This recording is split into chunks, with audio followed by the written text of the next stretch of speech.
Hello friends, आप सबका बहुत बहुत स्वागत है मेरे चैनल क्लासिक किड्स में। तो जैसा कि आप आज का टॉपिक देख रहे हैं, यूकेजी ग्रेड में syllabus covered in April month. तो यदि किसी रीज़न से आपके बच्चे ने अप्रैल मंथ की जो ऑनलाइन क्लासेस उसके स्कूल से कंडक्ट की गई थी, अगर वो उसने मिस कर दी हो, अप्रैल मंथ में उन्हें क्या क्या पढ़ाया गया है इंग्लिश, हिंदी और मैथ्स में, ये आज हम देखेंगे। और इसकी प्रैक्टिस आप फिर से ऑनलाइन क्लासेस स्टार्ट होने से पहले, क्योंकि अभी जो सिचुएशन है, हो सकता है जून लास्ट वीक में फिर से ऑनलाइन क्लासेस बच्चों की शुरू हो जाए। उससे पहले जो भी बच्चों को अप्रैल मंथ में सिलेबस उन्हें पढ़ाया गया था, वो अगर आप घर पर उन्हें रिवाइज करवा देते हैं, एक बार रिविजन दे देते हैं, तो बच्चों को फिर जो आगे स्कूल में पढ़ाया जाएगा वो कंटिन्यू करना उन्हें आसान हो जाएगा। तो आइए हम इंग्लिश, हिंदी और मैथ्स तीनों सब्जेक्ट में अप्रैल मंथ में जो कुछ भी कवर किया गया है वो हम आज वर्कशीट के थ्रू देखेंगे, और सेम वर्कशीट्स आप बच्चों को प्रैक्टिस के लिए दे सकते हैं। तो आइए शुरू करते हैं आज का ये वीडियो।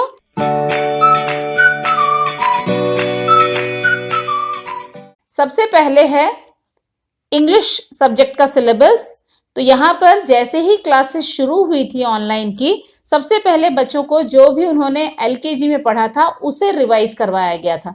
तो आप एक बार फिर से बच्चों को थोड़ा रिकॉल करने के लिए या रिविजन के तौर पर ये सारी चीज़ें एक या दो बार लिखने की प्रैक्टिस आप उन्हें दे सकते हैं। जैसे कि कैपिटल A to Z, जो नॉर्मल लिखते हैं हम A to Z वो, फिर स्मॉल A to Z, इसके बाद cursive A to Z, capital letters में जो कर्सिव होते हैं A to Z वो लिखने की प्रैक्टिस आप एक या दो बार दे दीजिए, फिर small cursive A to Z। तो ये जो 4 पैटर्न है ABCD लिखने के, ये बच्चों को आप 2 से 3 बार प्रैक्टिस दीजिए तो फिर से सारी चीजें वो रिकॉल कर लेगा। इसके बाद बच्चों को आप वॉवेल लेटर्स, कितने वॉवेल्स होते हैं हमारे अल्फाबेट्स में, पूरे अल्फाबेट्स में कौन कौन से वॉवेल्स हैं, कितने कॉन्सोनेंट्स हैं, ये चीज आप बच्चों को थोड़ा प्रैक्टिस जरूर दे दें, क्योंकि यहाँ पर इसी से रिलेटेड फिर CVC वर्ड्स भी बच्चों को पढ़ाना शुरू कर दिया गया था। तो यहाँ पर जैसे कि आप देख रहे हैं 5 वॉवेल्स मैंने यहाँ पे लिखे हैं। आप बच्चों को इसी तरह से जो उन्होंने ABCD लिखा है, इसी में वॉवेल्स और कॉन्सोनेंट्स आप बच्चों को बता सकते हैं, A, E, I, O, U। तो इसी तरह से जो उन्होंने ABCD लिखा है उसी में आप उनको वॉवेल्स और जो अदर देन वॉवेल्स जो वर्ड्स हैं वो कॉन्सोनेंट्स हैं, इस तरह का जो कॉन्सेप्ट है आप बच्चों को ये समझा दीजिए। इसके बाद वॉवल से रिलेटेड छोटी मोटी प्रैक्टिस भी आप बच्चों को दे सकते हैं। जैसे मैंने यहाँ पे रैंडमली लेटर्स लिख दिए हैं, इनमें कौन कौन से वॉवल्स हैं ये बच्चे सर्कल करेंगे। उसी तरह से यहाँ पे कैपिटल लेटर्स मैंने लिखा है, इसमें भी उन्हें वॉवल्स जो है वो सर्कल करना है। वॉवल्स के बाद जो बच्चों को अप्रैल मंथ में करवाया गया है वो है वॉवल जो A है उससे 3 लेटर वर्ड्स बनाना, मतलब CVC words, consonant, vowel and consonant words जो हैं वो बच्चों को सिखाया गया है। तो इसमें 2 ही वॉवेल लिया गया है अप्रैल मंथ में, A एंड E। तो यहाँ पर A जो बीच में A आता है, CVC वर्ड्स में जो A आता है वो वर्ड्स हैं जैसे bat, ball, mat, rap, tap, hat, fat, bag, man, cap, tall, cat. इनकी आप ओरल प्रैक्टिस बच्चों को रिपीटेडली बच्चे ये रिपीट करेंगे और फिंगर रख रख करके इन्हें प्रोनाउंस करेंगे और पढ़ेंगे। इस तरह की प्रैक्टिस आप बच्चों को दे दीजिए। इसी तरह से E के वर्ड्स, E वॉवल से जो वर्ड्स हैं वो भी यहाँ पर लिखे हुए हैं, पेन, हेन, इस तरह से ये भी आप E वॉवल वाले वर्ड्स भी बच्चों को अच्छे से थरो करवाइए। ये 2 से 3 दिन बच्चे पढ़ेंगे तो आसानी से इसे समझ में आ जाएगा। इसके बाद इन्हीं वॉवल वर्ड्स से रिलेटेड कुछ एक्टिविटीज या वर्कशीट्स भी बच्चों को दी गई हैं, वो इस तरह से हैं। तो यहाँ पर जैसे आप देख सकते हैं, ये आप 2-3 तरह से दे सकते हैं, चाहे मैचिंग के फॉर्म में दीजिए, चाहे पिक्चर दे दीजिए और पूरा का पूरा बच्चों को लिखने के लिए दीजिए। तो जिस भी पैटर्न में आप चाहिए उस पैटर्न में बच्चों को प्रैक्टिस आप करवा सकते हैं। यहाँ पर मैंने फिल इन द ब्लैंक्स के पैटर्न में दिया है, पिक्चर यहाँ बनाया है मैंने, यहाँ पर कौन सा वॉवेल आएगा। यूजुअली ये A और E रिलेटेड वॉवेल से ही ये क्वेश्चंस मैंने रेडी किया है। तो आप जैसे A और E पढ़ाया गया है तो आप अभी A और E वॉवेल से रिलेटेड ही वर्ड्स उनको प्रैक्टिस करवा सकते हैं। तो यहाँ पर leg, bat, bell, pen, tall, tap, तो इस तरह से बच्चों को बताइए और उन्हें फिल इन द ब्लैंक्स ये करने के लिए दीजिए। कहाँ A आएगा और कहाँ E आएगा ये बच्चों को आपको बताना है। इसके बाद बच्चों को A और E वॉवल वाले जो वर्ड्स हैं उन्हीं से रिलेटेड बहुत सिंपल सेंटेंसेस भी पढ़ाना शुरू कर दिया गया है। तो यहाँ पर जैसे कैट ऑन द मैट, तो ये कैट और मैट जो है राइमिंग भी वर्ड्स भी हो रहे हैं और साथ में ये ए वॉवल वर्ड्स भी हैं। तो इस तरह से बच्चों को ये पढ़ना बता सकते हैं। The fat man on the mat, man in the van, I want pen and a hen, hen fell in the well, fell and well, pet is in the net। तो इस तरह से ये ई और ए वॉवल वाले वर्ड्स जो हैं उनसे रिलेटेड ये बहुत सिंपल सेंटेंसेस बच्चों को आप रीडिंग के लिए दे सकते हैं। अभी लिखवाना नहीं है, सिर्फ ये रीडिंग के लिए है। तो ये ओरल आप प्रैक्टिस बच्चों को दीजिए। इसके बाद है सिंपल सेंटेंस फॉर्मेशन, किस तरह से एक वर्ड को लेकर के सेंटेंस बनता है वो भी बच्चों को सिखाया गया है अप्रैल मंथ में। तो ये कैसे है, जैसे कि एक मैन बना हुआ है, यहाँ पर मैन, अ मैन सबसे पहले शुरू होगा, सबसे छोटा सेंटेंस अ मैन, एक आदमी है तो a man. A fat man, ये फैट है तो यहाँ पर अ फैट मैन। इसके बाद लास्ट जो फाइनल सेंटेंस है, the man is fat, the man is fat. तो इस तरह से फाइनल सेंटेंस ये बच्चा बनाएगा। उसी तरह से रेड रोज, यहाँ पर अ रोज, सबसे पहले छोटा सेंटेंस है अ रोज, देन अ रेड रोज, रोज कैसा है, it is red, a red rose, the rose is red. इसके बाद फाइनल सेंटेंस है द रोज इज रेड। तो इस तरह के सिंपल सेंटेंसेस बच्चों को आप देंगे। यहाँ पर उसी तरह से है blue cap, a cap, a blue cap, the cap is blue. उसी तरह से आप ये प्रैक्टिस के लिए भी बच्चों को दे सकते हैं। जैसे कि ये बेड है, इसका कलर रेड है और मैंने यहाँ पर रेड बेड भी लिखा हुआ है, ई वाले वॉवल वाले वर्ड्स हैं ये। तो यहाँ पर a bed, a red bed, the bed is red. तो इस तरह से बच्चा ये लिखेगा। ऐसे आप बहुत सारे एग्जाम्पल्स बच्चों को दे सकते हैं प्रैक्टिस के लिए।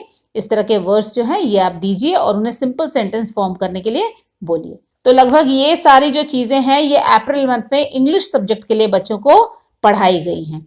तो ये प्रैक्टिस आप पहले बच्चों को दे दीजिए ताकि आगे जो भी कंटिन्यूएशन में उनका जून एंड के बाद या जून लास्ट वीक में शुरू होगी ऑनलाइन क्लासेस, उस वक्त जो भी पढ़ाया जाएगा बच्चे इसको रिलेट कर पाएं और स्मूथली उस चीज को वो कंटिन्यू कर पाएं। तो आइए देखते हैं हिंदी में क्या क्या पढ़ाया गया है अप्रैल मंथ में। तो यहाँ पर हिंदी में भी सबसे पहले जो एलकेजी में बच्चों ने पढ़ा था उसी का रिवीजन है। जैसे स्वर, जितने भी स्वर हैं वो लिखवाए गए हैं। स्वर से रिलेटेड सिंपल सा एक क्वेश्चन है, जैसे मिसिंग लेटर्स वाले एक क्वेश्चन मैंने दे दिया है, ये बच्चों को करने के लिए बोलिए। उसके बाद ये भी आप 1 से 2 बार बच्चों को लिखने के लिए बोल सकते हैं। उसके बाद इस तरह से उन्हें टेस्ट करते हुए मिसिंग लेटर्स वाला एक क्वेश्चन आप दे दीजिए।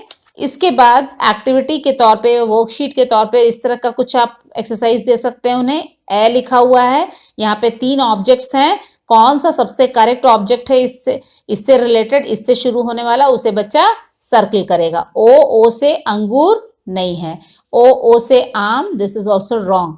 ओ से ओखली, ये करेक्ट पिक्चर है। तो इस तरह से करेक्ट पिक्चर को वो सर्कल करेगा। तो ये भी एक्टिविटी बच्चों को आप स्वर को रिकॉल करने के लिए ये दे सकते हैं। इसके बाद जो अप्रैल मंथ में पढ़ाया गया है वो है व्यंजन। व्यंजन में भी सिर्फ 3 वर्ग जो हैं वो बच्चों को अभी अप्रैल में पढ़ाए गए हैं, जैसे क ख ग घ अंग, च छ ज झ इ ट ठ ड ढ ण। तो ये 3 चीजें, 3 लाइंस बच्चों को अप्रैल मंथ में पढ़ाई गई हैं। इनसे रिलेटेड ही आप एक्टिविटीज बच्चों को घर में दे सकते हैं ताकि ये 3 जो वर्ग हैं, कवर्ग, चवर्ग और टवर्ग, ये बच्चों को अच्छे से थरो हो जाए। तो यहाँ पे मिसिंग लेटर्स जैसा मैंने दे दिया है, ये जो लाइन है कवर्ग वाली, क वाली, उसमें कुछ मैंने लिखा है, कुछ लेटर्स मैंने नहीं लिखा है, उन्हें खुद से लिखने दीजिए ताकि उन्हें याद हो। इसी से रिलेटेड फिर मैंने मैचिंग दिया है, यहाँ कुछ पिक्चर्स हैं और यहाँ लेटर्स हैं, तो इनको बच्चा रिलेट करेगा। क से कमल, ड से डमरू, ज से जहाज, ख से खरगोश, च से चम्मच। तो ये मैचिंग है और यहाँ पर भी उसी तरह से है, लेकिन यहाँ बच्चों को अब अक्षर खुद लिखना है। और ये जो क्वेश्चंस है ये वही 3 वर्ग जो हैं उन्हीं से रिलेटेड ये क्वेश्चंस हैं। तो यहाँ पर ग से गमला, घ से घर, इस तरह से बच्चों को लिखने के लिए बोली। तो ये जो सिलेबस है ये बच्चों का अप्रैल मंथ में हिंदी के लिए कवर किया गया है। अब मैथ्स में आइए देखते हैं। तो नंबर्स में बच्चों को फिर से वही रिवीजन करवाया गया है। एलकेजी में जो भी पढ़ा था उन्होंने 1 to 50 बच्चों को लिखवाया गया है। अब आप भी 1 to 50 बच्चों को 1 से 2 बार लिखवाइए और इसे टेस्ट करने के लिए सिंपल एक क्वेश्चन दीजिए मिसिंग नंबर्स का। तो यहाँ पर कुछ नंबर्स मैंने लिखा है, कुछ मिसिंग है, तो यहाँ पर बच्चों को ये लिखने के लिए आप बोल सकते हैं। तो ये हो गया 1 to 50। इसके बाद बच्चों को 51 to 70 भी स्कूल में लिखवा दिया गया है। तो अब बच्चे जो आप सीख चुके हैं वो है 1 to 70।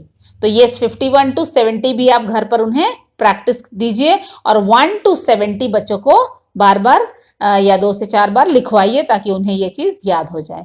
इसके बाद जो चीज पढ़ाई गई है वो है बैक काउंटिंग। तो यहाँ पर 20 से 1 बच्चों को बैक काउंटिंग कराई गई। एलकेजी में बच्चों ने 10 to 1 सीखा था, लेकिन अब यहाँ पर 20 to 1 बैक काउंटिंग करवाई गई है। तो इस तरह से एक बार तो आप लिख करके उन्हें बता दीजिए और बाद में वो खुद से इसे लिखेंगे। 1-2 बार देख के लिख सकते हैं, फिर उन्हें बिना देखे लिखने के लिए आप कहिए। उसके बाद जो बच्चों को करवाया गया है वो है 1 to 20 के अंदर में ही before, after and in between numbers वाला कॉन्सेप्ट बच्चों को समझाया गया है कि 14 से पहले क्या आएगा, तो यहाँ पे बच्चे 13। ये चीज जब वो बैक काउंटिंग अच्छे से लिखने लगेंगे तब ये क्वेश्चंस वो आराम से कर पाएंगे। तो यहाँ पे 12 से आगे 11, 19 से 20 से आगे 19। तो इस तरह से ये बच्चे कर पाएंगे। उसके बाद है आफ्टर। 5 के बाद क्या आता है, व्हाट कम्स आफ्टर 5, 6, 9, 10। तो ये बच्चे करेंगे। और ये इन बिटवीन है 6 और 8 के बीच में क्या आता है, 7, 15, 16, 17। तो इस तरह से ये कॉन्सेप्ट भी बच्चों को अप्रैल मंथ में करवा दिया गया है। तो अप्रैल मंथ में बच्चों को इंग्लिश, हिंदी और मैथ्स में ऑलमोस्ट ये जो सिलेबस है वो कवर करवाया गया है। तो अगर आप बच्चों को फिर से ऑनलाइन क्लासेस स्टार्ट होने से पहले एटलीस्ट ये अगर करवा करके उन्हें रेडी रखेंगे तो आगे जो भी कंटिन्यूशन में उन्हें पढ़ाया जाएगा उसको वो रिलेट भी कर पाएंगे और कंफ्यूज नहीं रहेंगे, आराम से उसे वो कैरी करते हुए आगे पढ़ पाएंगे। तो आई होप फ्रेंड्स आज का ये जो वीडियो है ये आप लोगों को इन्फॉर्मेटिव लगा होगा और आप इस तरह की रिवीजन अपने बच्चों को फर्दर फिर से नई ऑनलाइन क्लासेस स्टार्ट होने से पहले ज़रूर देंगे ताकि बच्चा ये सारी चीज़ें फिर से रिकॉल करके समझ सके। अगर आज का वीडियो आप लोगों को यूजफुल लगा हो तो मेरे चैनल को लाइक, शेयर और सब्सक्राइब करना ना भूलें। आप अपने कमेंट्स भी मुझे कमेंट बॉक्स में लिख कर दे सकते हैं। एक नए टॉपिक के साथ फिर से अगले वीडियो में मुलाकात होगी, तब तक के लिए थैंक यू, धन्यवाद।